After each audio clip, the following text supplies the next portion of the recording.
اسی طرح قربانی کرتے وقت قربانی کے جانور کو نیچے گرانے کے بعد قربانی کرنے سے پہلے عام طور پر ہمارے علاقے میں کیا کرتے ہیں، اس جانور کے سر کو موڑ کر اس کو کھڑا کر کے اس کے داڑھ پکڑ کر منہ کھول کر اس پہ پانی ڈالتے ہیں، اور اس طرح تقریباً ہمارے پورے علاقے میں اس طرح کرتے رہتے، سمجھتے ہیں کہ اسی طرح کرنا ہے، قربانی سے پہلے اس کے منہ میں پانی ڈالنا ضروری سمجھتے ہیں، حالانکہ کسی حدیث میں اس کے بارے میں ذکر ہی نہیں۔ اس لیے خواہ مخواہ اس کو جانور کے نیچے گرانے کے بعد پھر تکلیف پڑ کے اس کے منڈی کو پلٹا کر اس کے داڑھ کو پکڑ کر منہ کھول کر پانی ڈالنے کی زحمت کرنے کی ضرورت نہیں ہے۔ اسی طرح ایک اور دوسری بات یہ ہے کہ نیچے گرانے کے بعد جب اس کے پیر باندھ دیتے ہیں قربانی کرنے سے پہلے، پھر تکلیف کے ساتھ اس کے جانور کو پکڑ کر مروڑتے ہیں، اس کو جو ہے موڑتے ہیں قبلہ رخ کر کے، حالانکہ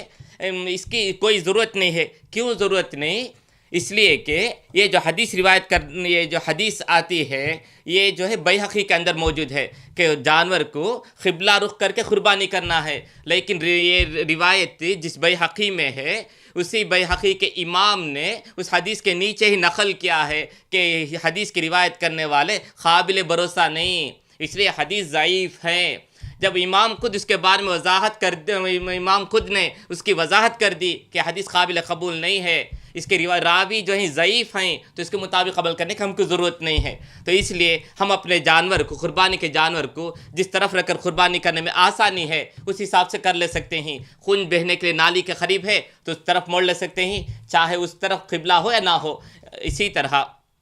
تیسری بات یہ ہے کہ قربانی سے پہلے عام طور پر یہ لوگ سمجھتے ہیں کہ قربانی میں جتنے حصے دار ہیں تمام لوگوں کے سامنے رہنا ضروری ہے،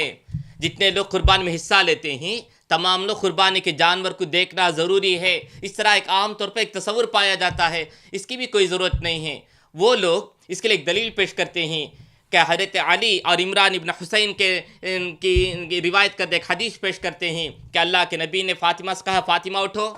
قربانی کے جانور کے پاس کھڑے ہو جاؤ، اس کا خون زمین میں گرنے سے پہلے تمہارے گناہ معاف ہو جاتے ہیں، اور قیامت کے دن اس قربانی جانور کے گوشت اور خون 70 گنا بڑھا کر کے میزان میں رکھا جائے گا۔ اس طرح حدیث پیش کرتے ہیں۔ یہ حدیث بھی بیہقی کے اندر موجود ہے، لیکن یہ حدیث بھی قابل قبول نہیں، یہ حدیث بھی صحیح نہیں، ضعیف ہے۔ حضرت امام بیہقی کہتے ہیں کہ اس کے روایت کرنے والے میں ایک آدمی امیر بن خالد، یہ آدمی کا یادداشت ٹھیک نہیں، اور یہ آدمی جو ہے ضعیف آدمی ہے، اس لیے یہ حدیث بھی قابل قبول نہیں۔ تو اس لیے اگر آدمی خواہش کریں قربانی کے وقت دیکھنا چاہے تو شریک ہو سکتے ہیں، ورنہ سامنے آ کر کھڑے ہونے کی کوئی ضرورت ہی نہیں۔ آخری بات اس تعلق سے جن کے تعلق سے کوئی ثبوت ہی نہیں، وہ کون سے آخری چیز، قربانی کے جانور کو قربانی کرتے وقت ہمارے یہاں جو مؤذن صاحب ہیں بڑی لمبی دعا کرتے ہیں، انی وجہت وجہی للذی فطر السماوات والارض حنیفا وما انا من المشرکین قل ان صلاتی ونسکی ومحیای ومماتی للہ رب العالمین لا شریک لہ وبذلک امرت وانا اول المسلمین۔ اس طرح ایک لمبی دعا پڑھتے ہیں، اس کے لیے حدیث میں کوئی ثبوت نہیں ہے، اس کے لیے کوئی دلیل نہیں ہے۔ یہ حدیث جو ہے، یہ حدیث روایت کرنے والے بھی ضعیف آدمی آ جاتے ہیں، اس لیے یہ بھی قابل قبول نہیں۔ اور اس کے علاوہ یہ بات جو یہ روایت جو ہے صحیح حدیث کے بالکل خلاف ہے۔ صحیح حدیث میں کیا ہے؟ بخاری کی روایت میں اللہ کے نبی صلی اللہ علیہ وسلم کالے اور گورے رنگ، کالا اور سفید رنگ ملا ہوا چت قبرے 2 مینڈے کو لایا جاتا ہے، اللہ کے نبی نے منگوایا، کالا اور سفید رنگ کے 2 مینڈے بکرے لائے جاتے ہیں، تو اللہ کے نبی نے چھری لی اور کہا بسم اللہ اور اللہ اکبر کہا۔ تو قربانی کے لیے جانور کو جب ذبح کرتے ہیں اس وقت صرف یہ 2 ہی کلمہ کہنا، بسم اللہ اور تکبیر اللہ اکبر کہنا ہے۔ مسلم کی روایت میں اور بھی وضاحت ہے، بسم اللہ واللہ اکبر، تو یہ صرف بسم اللہ اللہ اکبر کہہ دینا کافی ہے، اتنی لمبی دعا پڑھنے کی چندہ ضرورت نہیں، بلکہ صحیح حدیث کے خلاف ہونے کی وجہ سے وہ لمبی دعا نہیں پڑھنا چاہیے، پڑھنا ہے تو صرف بسم اللہ اللہ اکبر کہہ کے پڑھنا ہے۔ آخری بات، قربانی کرنے والا،